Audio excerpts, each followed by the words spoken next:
అందరికీ నమస్కారం. మీ వేణి యాదవ్ ఏందనంటే నా ఛానల్ సబ్స్క్రైబ్ చేసుకోండి, లైక్ చేయండి, షేర్ చేయండి.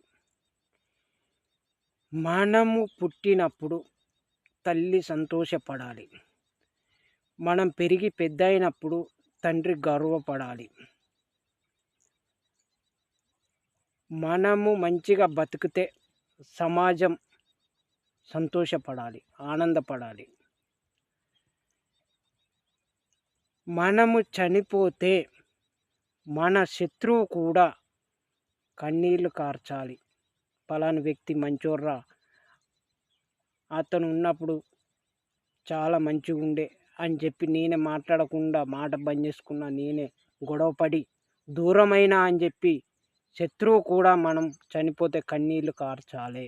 ఇది ముమ్మాటికి నిజం మిత్రమా. మన జీవితంలో ఇది చాలా ఇంపార్టెంట్. మీ వేణి యాదవ్.